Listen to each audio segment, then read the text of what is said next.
আসসালামু আলাইকুম প্রিয় দর্শক, সবাই কেমন আছেন? চলে আসলাম আজ রবিবার 21শে জুন 2026 এইমাত্র পাওয়া আবহাওয়ার খুবই গুরুত্বপূর্ণ সংবাদ নিয়ে। আজ সকাল 6টা থেকে পরবর্তী 24 থেকে 48 ঘন্টার জন্য দেশের বেশ কিছু এলাকায় মাঝারি থেকে ভারী বৃষ্টিপাত নিয়ে আবহাওয়া অধিদপ্তর থেকে বিশেষভাবে সতর্কবার্তা জারি করা হয়েছে। কোন কোন জেলায় হতে পারে বৃষ্টিপাত, ভারী থেকে অতি ভারী বৃষ্টিপাতের সম্ভাবনা কোন কোন জেলায়, এবং ভারী বৃষ্টির কারণে বন্যার পরিস্থিতি তৈরি হওয়ার আশঙ্কা আছে কিনা, বা বঙ্গোপসাগরে নতুন কোনো নিম্নচাপ তৈরি হওয়ার আশঙ্কা আছে কিনা, সর্বোচ্চ তাপমাত্রা কত ডিগ্রি সেলসিয়াস পর্যন্ত থাকার সম্ভাবনা রয়েছে। দেশের উত্তরাঞ্চল থেকে শুরু করে দক্ষিণাঞ্চল, ভারতের পশ্চিমবঙ্গ, উত্তরবঙ্গ, আসাম, ত্রিপুরা, মেঘালয়, মিজোরাম সহ সারা দেশের কোন কোন জেলায় অতি ভারী বৃষ্টিপাত নিয়ে আবহাওয়া অধিদপ্তর থেকে সতর্কবার্তা জারি করা হয়েছে তা জানিয়ে দেব ভিডিওটির মাধ্যমে। তো জানতে হলে ভিডিওটি না টেনে শেষ পর্যন্ত দেখবেন। ভালো লাগলে লাইক করে চ্যানেলটি সাবস্ক্রাইব করে পাশের বেল বাটনে ক্লিক করে রাখবেন।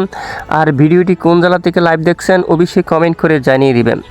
ইতিমধ্যে দেশের উত্তরাঞ্চলে সক্রিয় হয়েছে মেঘমালা। বর্তমান অতি ভারী মেঘমালা কিন্তু উত্তরাঞ্চলে দেখা যাচ্ছে, এবং বজ্রসহ হালকা মাঝারি বৃষ্টিপাতে বেশ কিছু অঞ্চলে শুরু হয়েছে। বর্তমান ঠাকুরগাঁও, পঞ্চগড়, শিলিগুড়ি, কুচবিহার, রংপুর, দিনাজপুর, এদিকে দেখুন গাইবান্ধা সহ বেশ কিছু এলাকায় একদম আকাশ মেঘলা রয়েছে। এছাড়া বগুড়া, সিংড়া, রাজশাহী এবং এদিকে সিরাজগঞ্জ, এদিকে রয়েছে সরিষাবাড়ি, ময়মনসিংহ, তারপর মাদান, কিশোরগঞ্জ, বাগমারা, তারপর বিশনবাপুর, সিলেট, মৌলভীবাজার সহ সকল জেলার আকাশ একদম মেঘাচ্ছন্ন অবস্থা রয়েছে। এদিকে বরিশাল, ঝালকাঠি, পটুয়াখালী, নোয়াখালী, তারপর এখানে চট্টগ্রাম বিভাগে বেশ কিছু এলাকায় আকাশ আংশিক মেঘলা অবস্থা রয়েছে। এছাড়া ঢাকা সহ দেশের পূর্ব দিকের বেশিরভাগ জেলায় আজ আকাশ একদম মেঘাচ্ছন্ন অবস্থা রয়েছে। তো কবে থেকে হতে পারে বৃষ্টিপাত, কোন কোন জেলাগুলোর উপর বৃষ্টিপাতের সম্ভাবনা থাকবে? আজ রবিবার 21শে জুন উত্তরাঞ্চলের এইসব জেলাগুলোর উপর বৃষ্টিপাতের সম্ভাবনা থাকবে। এদিকে হচ্ছে কাপাসিয়া, এবং এদিকে নাগারপুর, এবং এখানে সিরাজগঞ্জ, এবং এদিকে ইসলামপুর এলাকায়, সরিষাবাড়ি, বগুড়া, তারপর এদিকে বিশেষ করে কিশোরগঞ্জ অঞ্চল, মাদান এবং সিলেটের দিকে, আর এদিকে বালাগঞ্জ, ইটনা এবং জগন্নাথপুর এই এলাকাগুলোর উপর, ফেনারবাগ এবং চাইন্তিয়াপুর, ছাতকবাজার এদিকে, এবং এদিকে কাতিয়াদি সহ এখানে বেশ কিছু এলাকায় বজ্রসহ মাঝারি থেকে ভারী বৃষ্টিপাত হওয়ার সম্ভাবনা থাকবে। আর এদিকে খুলনা, বরিশাল, তারপর চট্টগ্রাম বিভাগের কিছু কিছু এলাকায় বিক্ষিপ্ত হালকা বৃষ্টিপাত হতে পারে, তবে আকাশ কিছুটা মেঘাচ্ছন্ন থাকার সম্ভাবনা রয়েছে। পশ্চিমবঙ্গের আকাশের দিকে প্রায় আংশিক মেঘলা সহ পরিষ্কার থাকতে পারে, এবং দু এক স্থানে বজ্রসহ বিক্ষিপ্ত আকারে হালকা বৃষ্টিপাত হওয়ার সম্ভাবনা থাকবে। এরপরে চলে যাব আগামী সোমবার 22শে জুন আবহাওয়ার আপডেটে। তবে রাতের দিকে কিছুটা বৃষ্টির সম্ভাবনা রয়েছে উত্তরাঞ্চলে, যেমনটা এদিকে রংপুর, বালুরঘাট, দিনাজপুর, ঠাকুরগাঁও, পঞ্চগড়, এছাড়া কুচবিহার, ডুবরি এবং আলিপুরদুয়ার, দার্জিলিং এই অঞ্চলে আজ রাতের দিকে বজ্রসহ ব্যাপক আকারে বৃষ্টিপাতের সম্ভাবনা থাকবে। আগামীকাল সোমবার 22শে জুনও দেশের উত্তরের কিছু কিছু এলাকায় বজ্রসহ বৃষ্টিপাতের সম্ভাবনা থাকবে। এরই মধ্যে সিরাজগঞ্জ, সরিষাবাড়ি এই অঞ্চলের দিকে, জামালপুর, নালিতাবাড়ি, পোলপুর, দালু এই অঞ্চলে, বিশনবাপুর সহ উত্তরবঙ্গের বেশ কয়েকটি অঞ্চলে হালকা থেকে মাঝারি ধরনের বৃষ্টিপাত হওয়ার সম্ভাবনা থাকবে। এদিকে খুলনা বিভাগের দক্ষিণ অঞ্চলে শিবনগর, তারপর এখানে রয়েছে কয়েকটি অঞ্চলে, যেমন তা পত্রঘাটা, কলাপাড়া, মঠবাড়িয়া, মির্জাগঞ্জ, জিয়ানগর, বাগেরহাট, মংলা, এবং এদিকে বেশ কিছু অঞ্চলে বজ্রসহ হালকা থেকে মাঝারি ধরনের বৃষ্টিপাত হওয়ার সম্ভাবনা রয়েছে। এবং এদিকে মহেশখালী, কক্সবাজার, টেকনাফ, তারপর এখানে বেশ কিছু অঞ্চলে বজ্রসহ হালকা থেকে মাঝারি ধরনের বৃষ্টিপাত হওয়ার সম্ভাবনা থাকবে।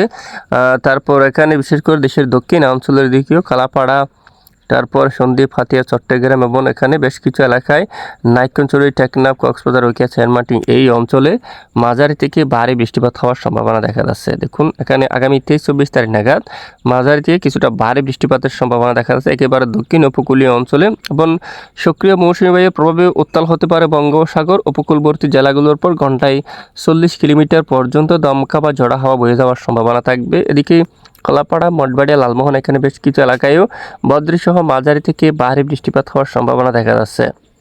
তো এ হচ্ছে মূলত বৃষ্টিপাতের পূর্বাভাস। আর এর মধ্যে কোন কোন জেলায় কী পরিমাণ বৃষ্টিপাতের সম্ভাবনা রয়েছে আগামী 5 দিনের মধ্যে দেশের উত্তরাঞ্চল, সিলেট বিভাগের এই অঞ্চলের দিকে যদি আমরা একটু দেখি, প্রায় দেখুন 200 মিলিমিটার উপরে কিন্তু মাঝারি থেকে ভারী বৃষ্টিপাতের সম্ভাবনা থাকবে। জাইন্তিয়াপুর, তারপর এখানে চরকাই, ডাকিগঞ্জ, সিলেট, ছাতকবাজার, বিশনবাপুর, ফেনারবাগ এই অঞ্চলে 180 মিলিমিটার পর্যন্ত বৃষ্টিপাত হওয়ার সম্ভাবনা। ডুবরি, তারপর দিকে রংপুর, এখানে দেখুন কুচবিহার, গোলাপাড়া, এবং পাটচালা উত্তরাঞ্চলে বেশ কিছু এলাকায়ও প্রায় 200 মিলিমিটার পর্যন্ত বৃষ্টিপাতের সম্ভাবনা দেখা যাচ্ছে। ঢাকা, খুলনা, বরিশাল বিক্ষিপ্ত বৃষ্টিপাত থাকতে পারে। চট্টগ্রাম বিভাগের উপর দক্ষিণ অঞ্চলে এদিকে প্রায় 150 মিলিমিটার পর্যন্ত মাঝারি দিকে কিছুটা ভারী বৃষ্টিপাত হওয়ার সম্ভাবনা থাকবে। এছাড়া বঙ্গোপসাগর জুড়ে ব্যাপক আকার মাঝারি দিকে ভারী বর্ষণ থাকার সম্ভাবনা রয়েছে। আর এই মুহূর্তে আমরা যদি সরাসরি একটু বায়ুমোড থেকে দেখে নিই, আপাতত যদি আমরা একটু দেখি, আজ রবিবার 21শে জুন কিছু কিছু এলাকায় ঘন্টায় 40 কিলোমিটার বেগে দমকা বাতাস প্রবাহিত হতে পারে দেশের উপর। এদিকে খুলনা এবং বরিশাল ও চট্টগ্রাম বিভাগের উপকূলবর্তী জেলাগুলোর উপর এরপর সোমবারেও দেশের দু এক স্থানে কিছুটা দমকা বাতাস বইতে পারে। এছাড়া এদিকে বঙ্গোপসাগর উত্তাল থাকতে পারে, ঘন্টায় 50-60 কিলোমিটার বেগে দমকা ঝড়ো হাওয়া কিন্তু বঙ্গোপসাগরে এখানে ঘন্টায় 60-70 কিলোমিটার এরকম দমকা বাতাস কিন্তু বয়ে যাওয়ার সম্ভাবনা থাকবে। এরপরে বুধবার 24শে জুন নাগাদও কিছুটা উত্তাল থাকতে পারে বঙ্গোপসাগর। তবে পরের 10 দিনে কোনো নিম্নচাপ ঘূর্ণিঝড় তৈরি হওয়ার কোনো আভাস বা আশঙ্কা পাওয়া যাচ্ছে না। নতুন কোনো পরিবর্তন আসলে অবশ্যই জানিয়ে দেওয়া হবে। তো এতক্ষণ আমাদের সাথে থাকার জন্য অসংখ্য ধন্যবাদ।